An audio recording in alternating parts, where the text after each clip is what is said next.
Hello, everyone. Yate Shay Trudy Jackson Yichet Twitch in Shlong, but Atibashin, Naked and Chase Consort Dachinella, 8 Ayat Ganenchla. Greetings, everyone. I am Trudy Jackson, an enrolled member of the Navajo Nation, and I welcome each and every one of you from wherever you're at, whether in an urban or rural area or from a tribal community, welcome to the Indigenous Health Topic. And um, so what we'll do is we'll go on to the next slide.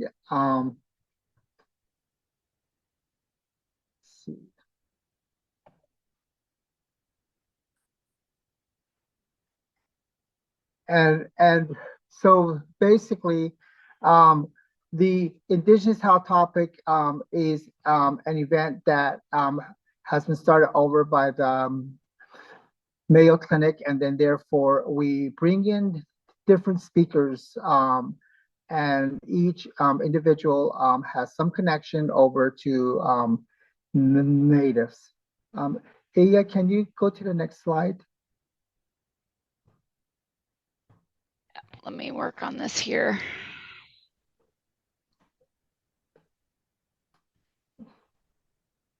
Let's see, are you seeing the...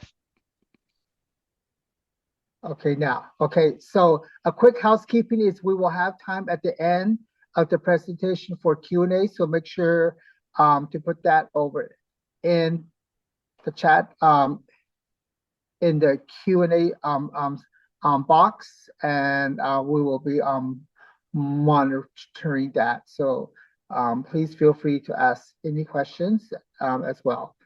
And next is we'll be introducing our presenter. Our guest speaker this month is, I'm very honored and pleased as the host for Indigenous Health Topic, as this is my first one that I'm hosting, and it's a pleasure to introduce Megan Lhotka of the University of um, Minnesota.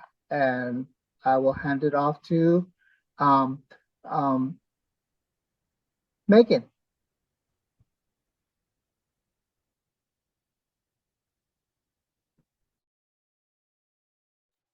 Miigwech Trudy, Anin, Minanakwe Indigu, Mikanak Indundame, Ewababi Ganakag Indunjaba. Hello, my name is Megan. Minanakwe. Minanakwe is my Ojibwe name. And my tax name is Megan Lhotka. I am from the White Earth Pembina Band of Ojibwe in northwest Minnesota. My dad is also from the same tribe. My mom is non-native. She's from southern Indiana. I am a mother, a daughter, a sister, an auntie, a cousin, and a friend.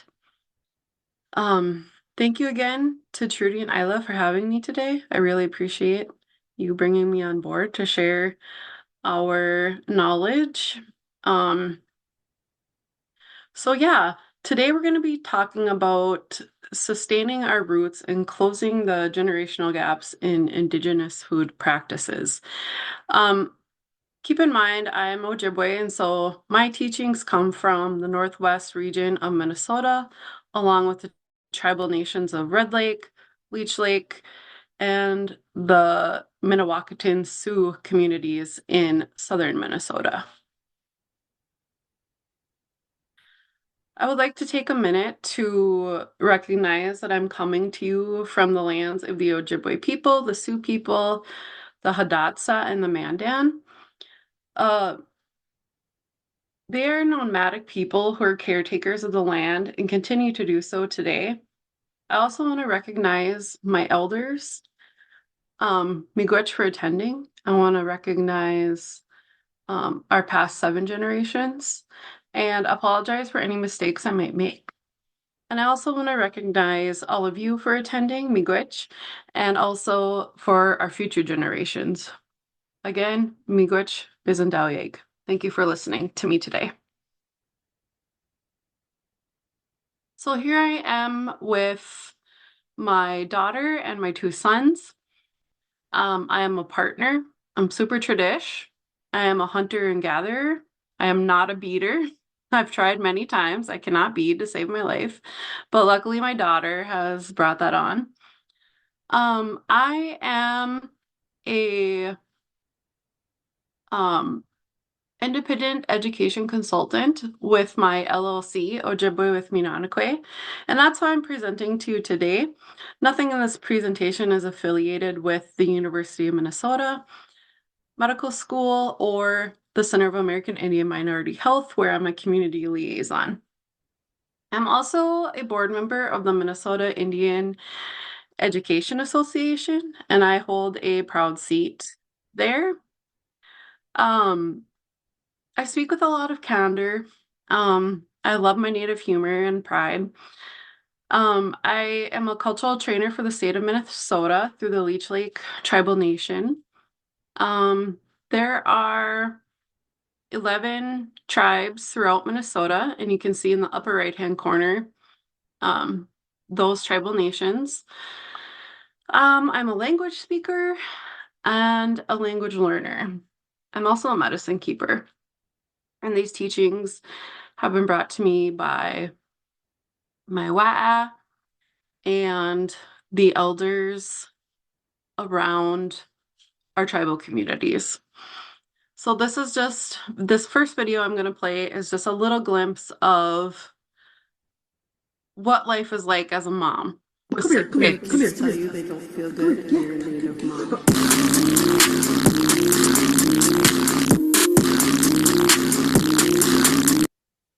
Come here, tell you they don't feel good when you're a native. So that is some medicines for when my kids get sick. I like to, doctor them up as best I can with how I know how, and the teachings that my dad gave me. I grew up very traditionally in the woods, harvesting, gathering, hunting, fishing, trapping, gardening, preserving. And as a younger child, I didn't realize, I just thought this is the way you lived. And not until I was a young adult did I realize I was living in a traditional way. So now we're going to bring it to the history of the United States. So as we all know, Turtle Island was occupied by a vast population of Native Americans who were thriving communities. But when the United States was established, Native health became political. We were no longer in charge of ourselves. So this history of our health happened with the first contacts. The first contacts brought over diseases and colonization. They then expanded to the west of Turtle Island. When America became a country, that's when treaties were established. Treaties brought us goods and services such as commodities and healthcare. We also suffered great historical trauma throughout our Indigenous communities, which led to epigenetics, our DNA, with 3 generations being impacted, and then also following with health disparities. So let's get into that. The timeline of our health. In 1491, that's when we were thriving. In 1492, Columbus came over to the islands and had the first contact. This was followed by Spanish contact in Florida along the East Coast. So this is the less famous version of colonialism. The Spanish came in with Catholic Christianity teachings. Slavery started at this point. Intermarriages started happening, and then followed by into the 1600s, the Pilgrims arrived on Wampanoag land in the East Coast, which is most famously known as the Mayflower, Plymouth Rock. And after the Pilgrims arrive and the Wampanoag take them in, heal them, and get them established on Turtle Island, that's when we start to see the influx of more Europeans, more disease, pushing us away from our homelands and deeper away from our non-native contacts. So as we know, America became established, the New World, so they called it. In 1776, the American Constitution was signed. With the signing of the American Constitution came treaties. In these treaties, Native Americans were promised lands, goods, and services, and that established our reservations that we live on today. These treaties went from the 1600s, and some of them are still not being upheld today. With the development of the Constitution came acts of law and bills. Impactful on our health. In the 1800s, Indian Health Service was established and the United States War Department to keep natives at bay away from forts. Forts were put alongside reservations to contain the natives and also put in place to not only contain but dictate and control. So Native Americans went to the forts for trade or to receive their goods and services, healthcare, and commodities. They were in contact with the troops spreading disease around. And the government blamed this on Native Americans. And so they started to phase into the American Indian Removal Act. And throughout the 1800s, this is when the greatest losses occurred, boarding school era started, and kill the Indian, save the man motto came to be. So what impacts of all this colonialism occurred on Indigenous health? So we saw conquest and enslavement, missionization, our loss of tribal dynamics, and we had high rates of immunity and exposure. These impacts cut cultural ties, cut land ties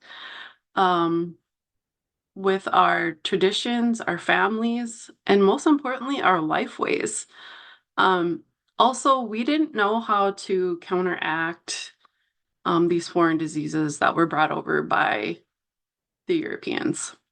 So our health took a huge toll. Our food situation became dire because we were dependent on those commodities that were promised to us. Most of us do know that in history, commodities, these goods and services promises weren't always upheld and true to today. We see IHS, our Indian Health Service, severely underfunded by $47 billion each year. So this is continuing to present day. So why is land so important? So why does land matter so much to Native Americans? Government systems throughout history have failed to recognize and understand that land is a genetic connection to Indigenous peoples all across Turtle Island. The disruption of land use for Indigenous people has stripped them of identity, food pathways, and has had these historical consequences. So what are these consequences? First, I'm going to take you to the BIA site and show you where the reservations are throughout the United States. So if you could just bear with me a sec while this loads. I am in a rural area. I have bad service. Okay, so this is the BIA Indian lands of federally recognized tribes. You can see here I am in this larger square up here in Northwest Minnesota. Trudy, I think you're down here. And then Isla, she would be over here in this area of Minnesota. So the green highlights reservation areas. Over here in Alaska, there are also many different highlighted areas.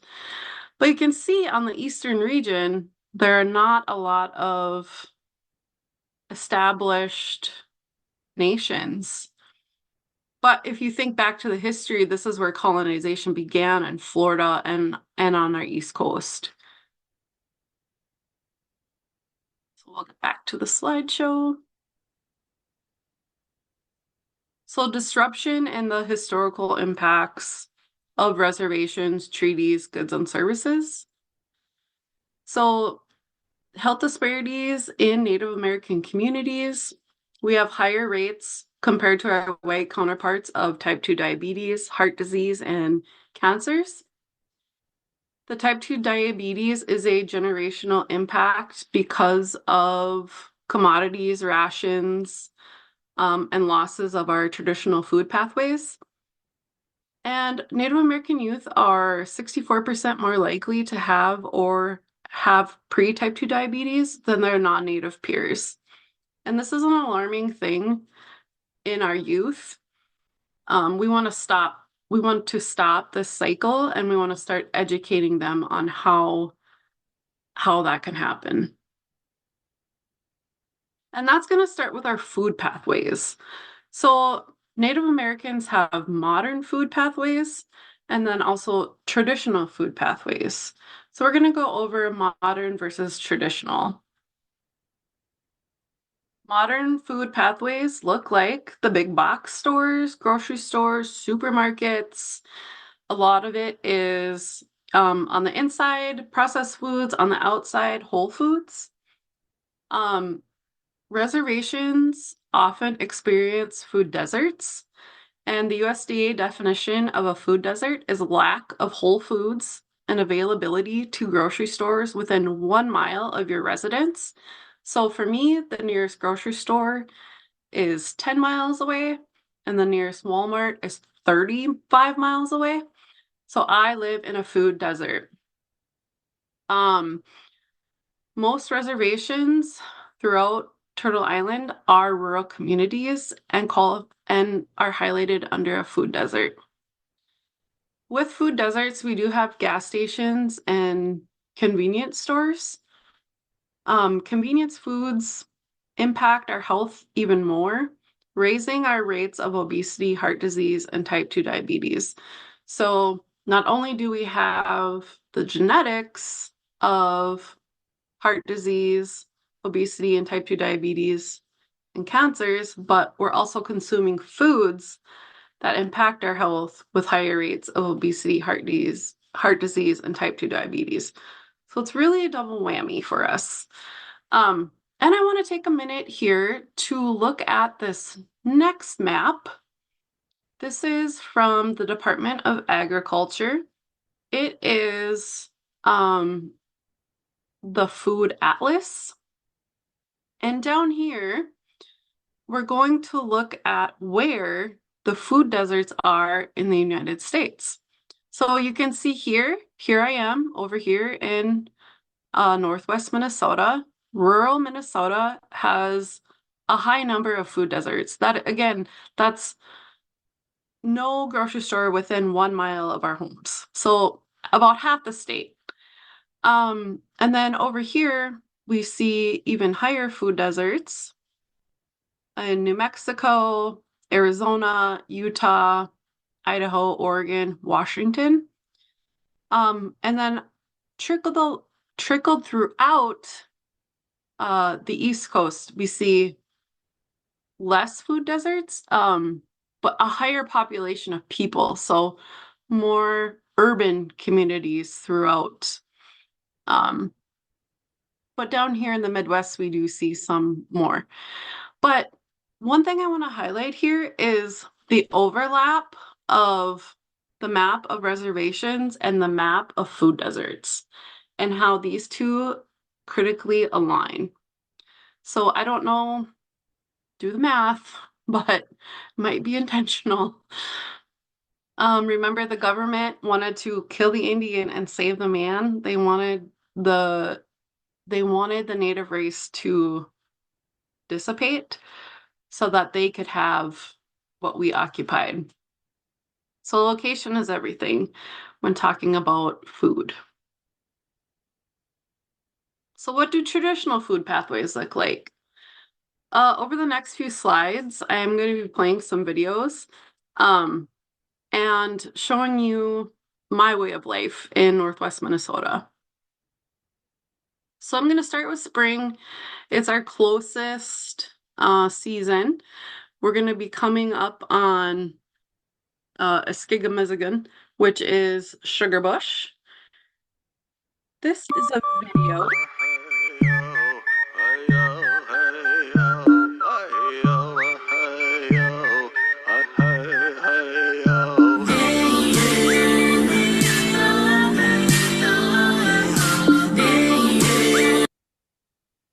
So that was us opening up sugar bush. We had to snowshoe in, tap the trees, and get our maple sap.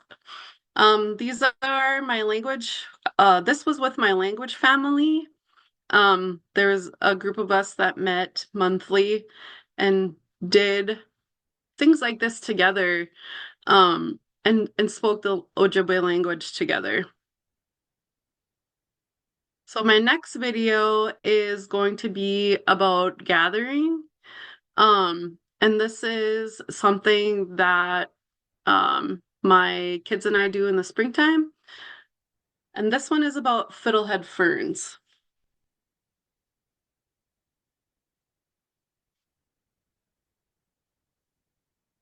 My sons and I went out exploring tonight. We scored some fiddlehead ferns. We washed them up, sauteed them with some corn, some celery and onions, mixed it with some wild rice and some grass-fed beef, and turned it into a hot dish. Hot dishes are a big thing here in the Midwest, and my kids are always down for a hot dish after a big trug in the woods, and it is so gratifying to source your own food and know where it's coming from. They're really proud of that. So this is kind of some spring activities for traditional food pathways here in the Northwest. Then we're gonna move into winter. Oops. I skipped winter. Well, spring, summer, sorry. We'll come back around.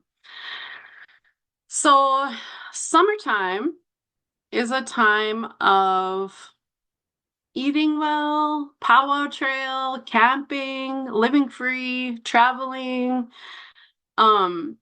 working hard to fill your freezer and stock up on all of your things. So this is me here at the Leech Lake powwow. This is my son, Osh. He caught this sturgeon. It was bigger than him. He went out. This is a White Earth Lake on our reservation. It's our favorite place to fish and to go to. My dad fished this lake. He taught me how to fish it, and now I'm teaching my kids. We've spent a lot of time here as a family. Over here in the upper left-hand corner is Gozis and Osh and their lake trout they caught on Lake Superior that they're super proud of. And then Nindanis, my daughter Elliot, is sitting on a cedar tree. This was part of our fishing trip, but we also gathered medicines. So intentional days, having fun, being together with my children, and we're harvesting and we're gathering and we're just living. This is just our life. This is how we live here. Sturgeon are sacred to us. They're only in White Earth Lake on our reservation, and they're in the rivers as well that flow to spawn and things like that. So we don't eat the sturgeon. Osh said that he felt that he was an ancient one and threw him back into the lake so that he could tell the others that Osh was there. So now we're into fall. When we're full on gathering. This is Ningozis Jake Wawaskeishi Natun. Jake's Gozis is my son's first kill. And traditionally in our culture, the mom and the women in the family process that. So this is Jake's processed deer that my daughter and I did together. And then tallow, what we render down and use that for medicine making. And then these are all of teas and medicines that I gathered and collected throughout the summer months in storage for the winter time to stay healthy. Over here is some squash and berries that I put in the freezer for my mom and dad. And then up here are some Monoman Ojibwe cards, so wild ricing cards. And I was going to show you a little clip here of what wild ricing is like.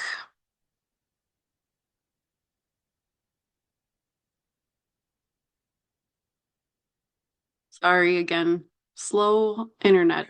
Taxes was And feeling ads. unlucky. Always ads. Now taxes? Okay, this is about White Earth.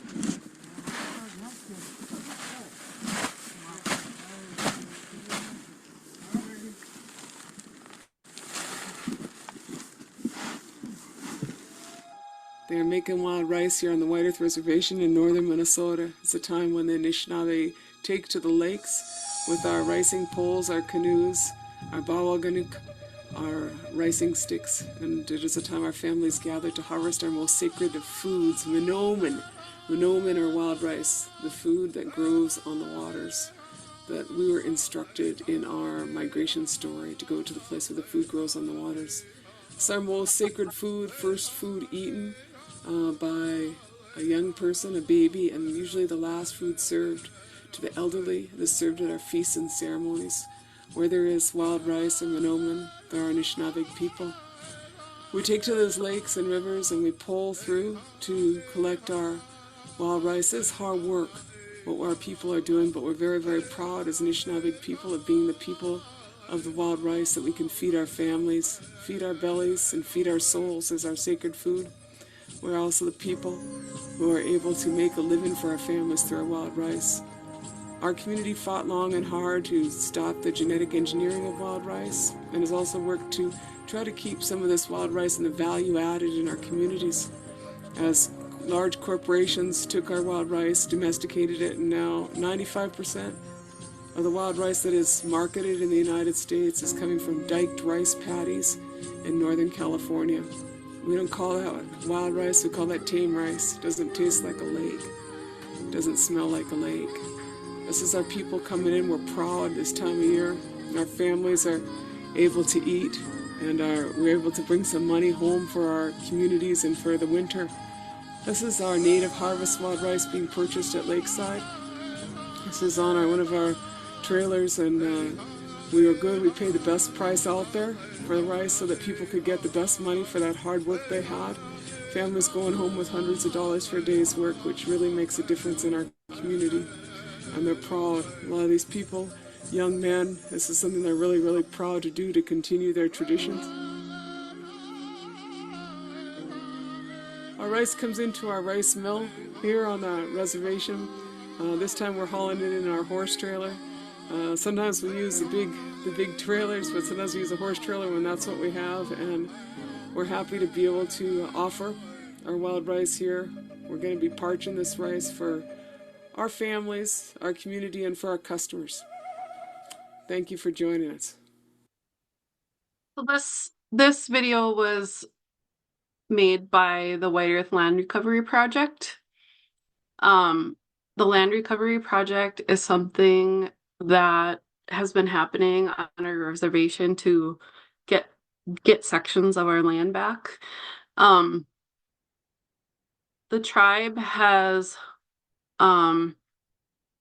established that wild rice is ours and people can't take it any longer to mass produce it.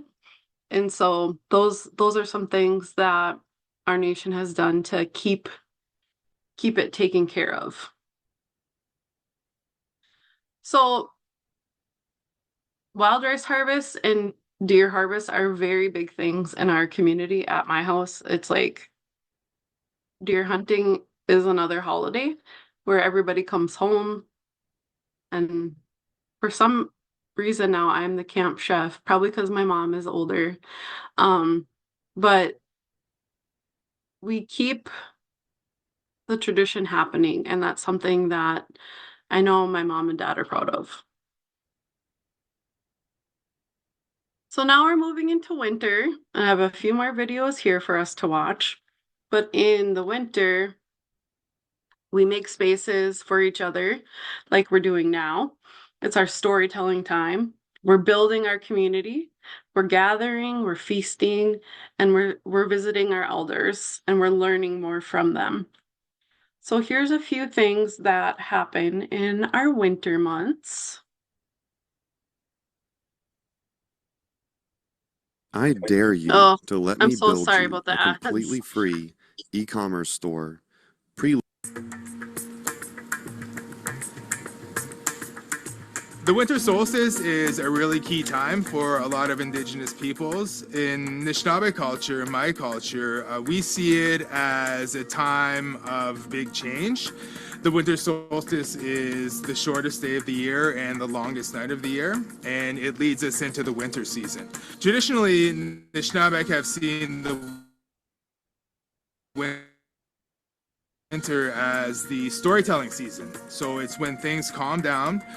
There's not as much to be gathered or prepared out in the bush or on the land. We're with our families in our dwellings, and we're passing the time with our kids by telling stories. So the winter solstice really marks that season of storytelling to come. And it's something that I think is really valued amongst a lot of communities because it does reflect that time of togetherness and that opportunity to share stories and culture and so on. So in a lot of Indigenous communities, I think the winter solstice is something that's marked in the same way as Christmas maybe, or the New Year, or another one of those seasonal sort of dates on the calendar, right? So it just means, you know, we're going to get together, we're going to hunker down for the winter and share some stories, eat some good food, and hopefully celebrate who we are as Indigenous people. Winter solstice.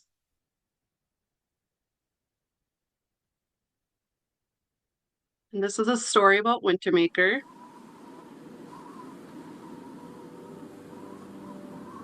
Wintermaker brings our season of winter.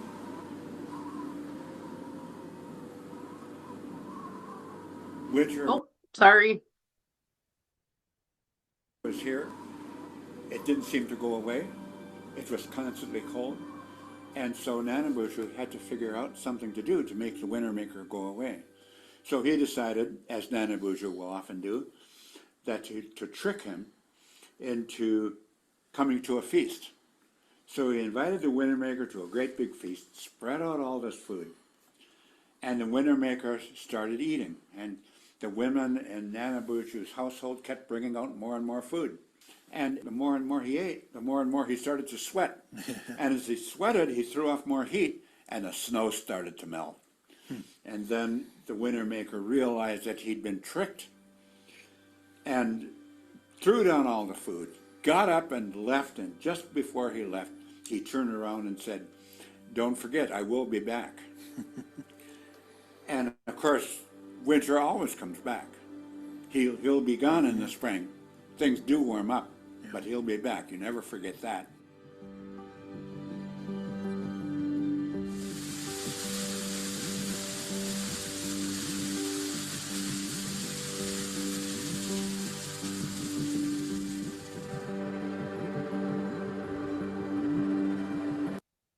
So this video here pretty much is what my backyard looks like right now, if you guys are wondering. Got a bunch of snow over this last week, and it is a winter wonderland out there. So I'm going to take you to this last video on winter, and these are some of the games we play. The 14th annual Ojibwe Winter Games took place this week at Lac de Flambeau Grade School, giving students the opportunity to participate in a variety of traditional winter sports. The Ojibwe Winter Games were founded in 2012 by Wayne Valliere, an Ojibwe language and cultural instructor. Valliere is well known for his deep passion for sharing the traditions and culture of the Anishinaabe people with younger generations, emphasizing the importance of learning the Anishinaabe language. The language is the nucleus of our culture, and it's our identity, okay? So through these games, we help our young people to obtain their identity. 5th and 8th grade students participated in 6 events rooted in Ojibwe culture.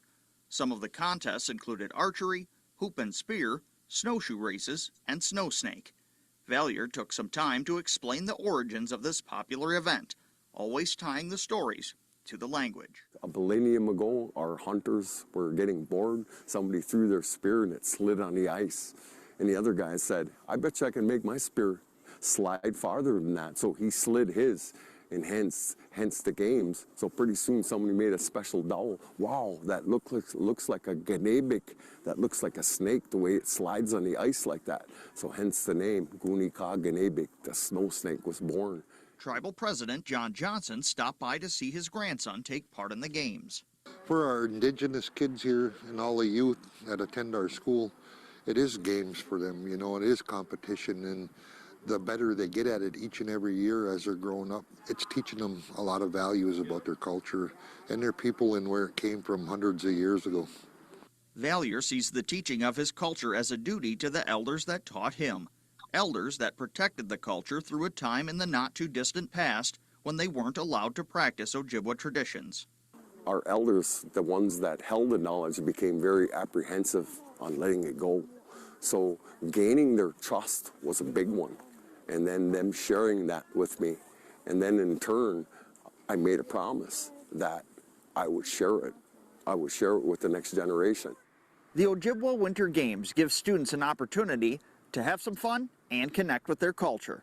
Reporting in Lac de Flambeau, I'm Kerry Bladorn, Newswatch 12. Lac de Flambeau is a reservation in Wisconsin of Ojibwe people as well, just across the bridge from Duluth. Yeah, so those are some things that we do around here.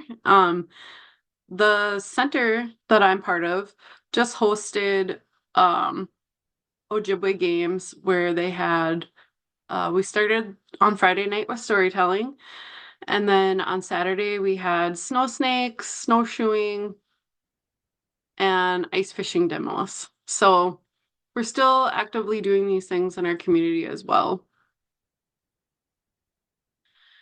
So now I kind of want to take a moment. You guys just got a lot of information thrown at you in a short of amount of time to think about and pause for the 7 generations behind and the 7 generations ahead of us. And some of you might be thinking about your grandparents, an auntie or an uncle.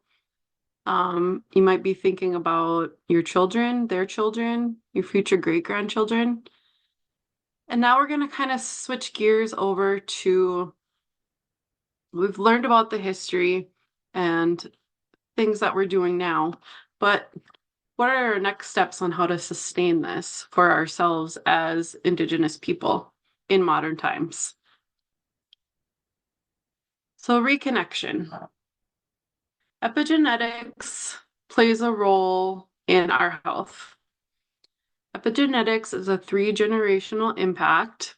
If a grandma experiences a trauma, 2 generations will experience that trauma in their lifetime. So research on this began in 2010 and is happening present day. And the reason why we need to understand epigenetics is because we gain an understanding of who we are and our history And this is important for our health and our healing. So as we heal, we rise. We become stronger, even more stronger than we already are. This image is of the medicine wheel. The medicine wheel is used throughout Indigenous nations across Turtle Island. Our medicine wheel reminds us to live Minno Bamadaze. Minno Bamadaze is living in a good way. Reflecting on our relationship with the land as our kinship. A key is our Ojibwe word for earth, and a key has everything to take care of us. This is a reciprocal relationship. We take care of her, she takes care of us. We take care of the water keeps us alive. We practice responsible harvesting. We share. And even though our Native American population is about 5%, our people are caretakers of 80% of the Earth's biodiversity. So a small number taking care of a huge platform. So where do we start with all this? Small practices start making big differences. And through that is living a decolonized life. So on this slide, I have Western concepts of living and then traditional Indigenous concepts of living. Traditionally, we lived in a community, whereas our white counterparts, you raise your young, they go off into the world, you did your job, you're done. In Indigenous community, we have generational caretaking. This leaves us with our interconnectedness, that medicine wheel concept of mental, physical, emotional, and spiritual wellness, a whole body approach to health, and what sustains us day by day. With Western ideologies, we have the dictation of land, the me complex, ideas that there is never enough, white ideologies of superiority over non-white counterparts. We see Christianity and sin, so there's a lot of shame. And then the concept of kill the Indian, save the man, which is wanting to eliminate an entire race. So I want to take a minute to recognize what's been happening in Minnesota. We are actively seeing our government take people and placing them under arrest throughout our metro region just because of the color of their skin or how they talk. And so they're showing up at public schools and taking kids and placing them and detaining them and then sending them away from home. And if you remember the boarding school era, that's exactly what the government has done. So we're still living and reoccurring traumas in Brown communities. And so if we're understanding that this has happened before, how can our generation handle it now in this healthy way of interconnectedness, mental wellness, physical wellness, taking care of each other? So in our wild rice video, this is the Ojibwe migration story. We're told to go to the land that grows food on the water, which is our wild rice. Our wild rice is our oldest, most sacred food tradition. The Ojibwe traveled along the Great Lakes region and then finally settling where we are today. So they occupied all of this land, not just this little green square I am over here in northwest Minnesota. But sustaining this lifestyle, this was hard work. This was a long journey, and our food is what brought us to where we are today. So on the left here is a picture of wild rice harvest in the 1930s happening on White Earth Reservation. And now we're doing wild rice camps in our communities for our youth. Our local White Earth Tribal College Extension Office hosts, along with our food sovereignty program. It's just a chance to do these traditional practices in a modern way, but holding true to the tradition and the importance of wild rice in our community. So how can you maintain traditional foods in your life? Remember, we're in food deserts. Some of you in urban populations don't have access to gardening or foraging. So I really want to encourage you to seek and educate yourself and your family on the local area you're living in to start introducing them being the traditional foods, to your everyday lifestyle. Think of this as family recipes. You want to learn because you haven't. You want future generations to learn because you haven't. And you want past generations to learn because they couldn't.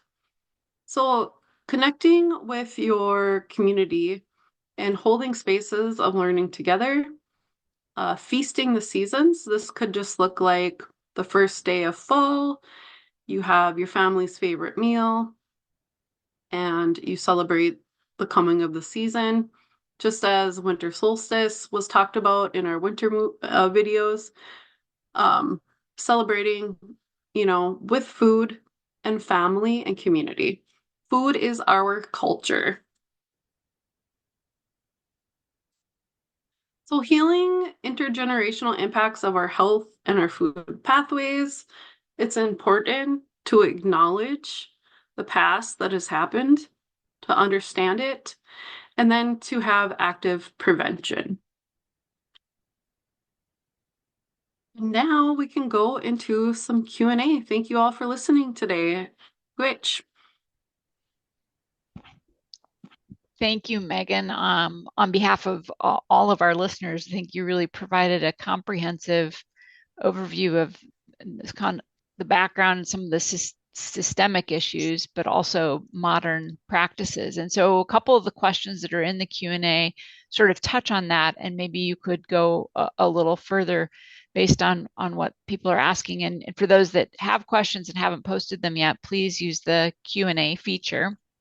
Our first question is, could you please share your resources that you've used to create this presentation, specifically the peer-reviewed source that describes the connection with genetics? And that came relatively early on in the presentation, but it also is, somebody else asked about the epigenetics topic. So where I pulled that information from was National Council of Family Relations. So it's ncfr.org. The National Institute of Health also has influence of integrational trauma on epigenetics. And that is emc.ncbi.mlm.nih.gov. I'm not going to try to do that as you're saying it, but maybe you can send it to me and we can include it in the email that goes out to the group too. Or if you want to drop it in the chat. Sure. I'll just click on it and drop it in the chat. Okay. That's great. Thank you. Yeah, thank you for that. And thanks also for sharing a lot of those videos. Those were really great to see the different voices and pictures too. So another question in our Q&A, the title of the webinar is Closing Generational Gaps in Indigenous Food Practices. So this is kind of a two-part question. How do you propose we best do this in an urban setting where many Native people may not have access to fishing and hunting and gathering and don't have access to elders who can pass on this knowledge? And then on the flip side, in a rural setting, what if families don't have access to the equipment needed to hunt and fish and forage and process the food. So taking that conversation one step further. Oh, in our urban areas, we do have tribal offices that are extensions of our reservation offices that host and hold camps and traditional teachings. So I would seek out within your community what's happening in your areas for these events. Keep in mind, seasonality is important. When it's time to tap trees, it's time to tap trees. We can't schedule to tap trees on March 8th because we don't know if it's going to be the right temperature.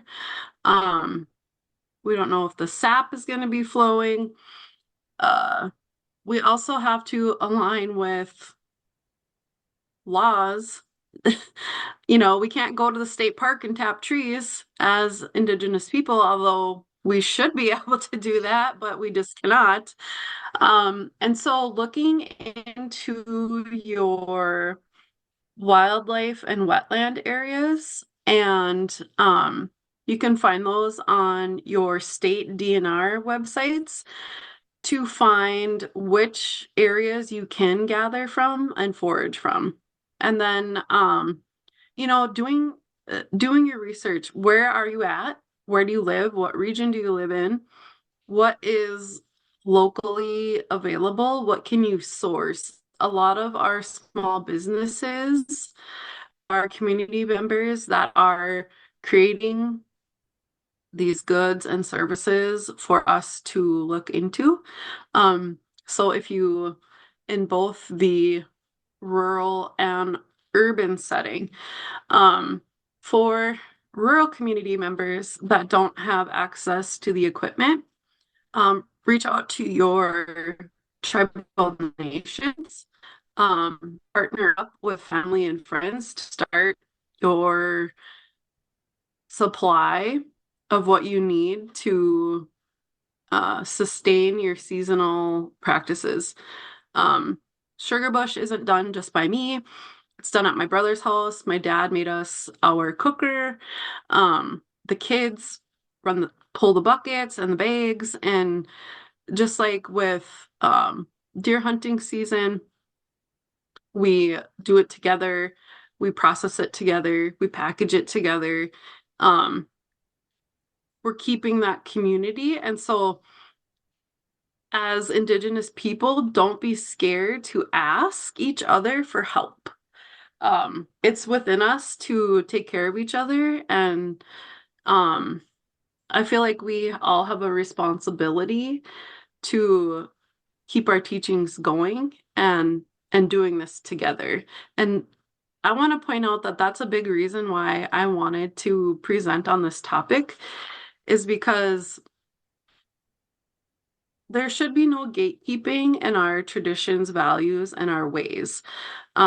If we want generational impacts to start happening, it has to start with us. And I know that some of our teachings are sacred and, not appropriate to share with everyone, but our daily living practices should be shared so we can keep these going.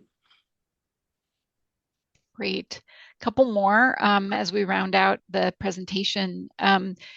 This person asks, I'm curious to hear your perspectives on recovery from eating disorders while trying to maintain connection to culture instead of the more Western ideals.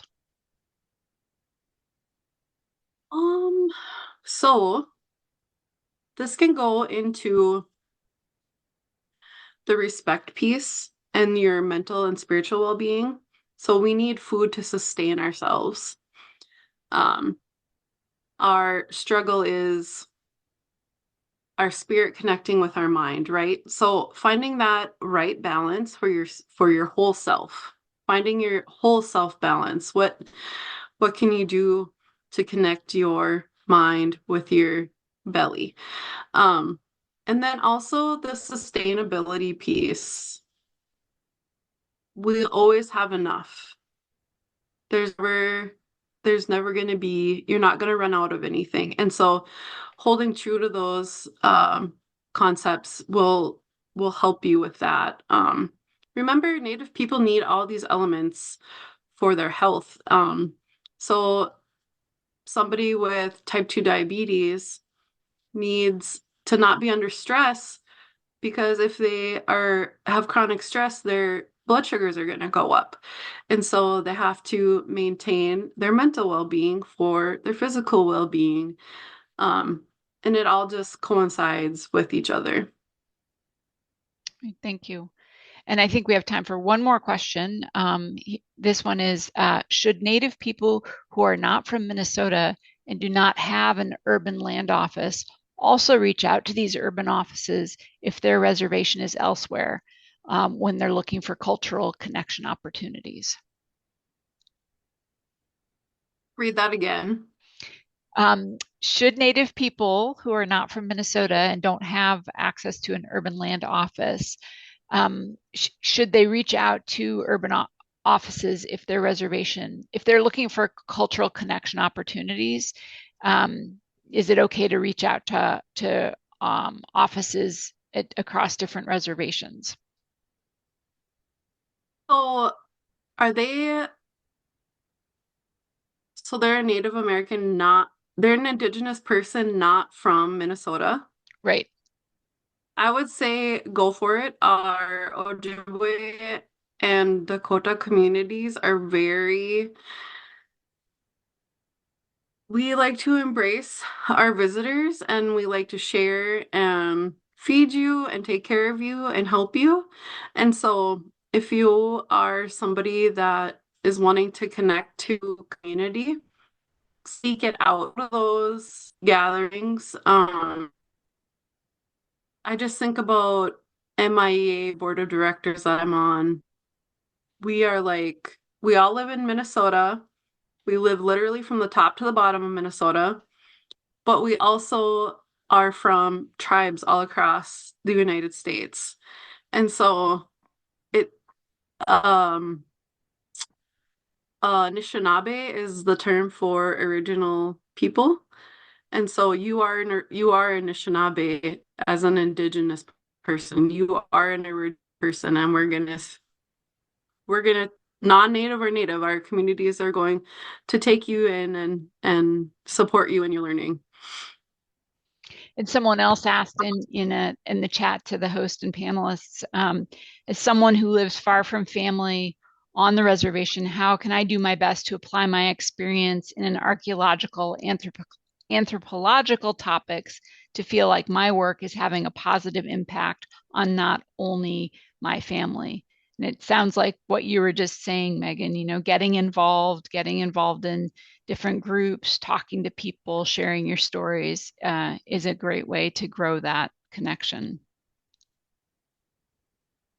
With those topics, I would say seek your elders out in your communities. Great. Trudy, we'll turn it back to you. I just wanted to thank everyone over for your time and spending time with us. And can you put up the slides, closing slides? Yes. So just like I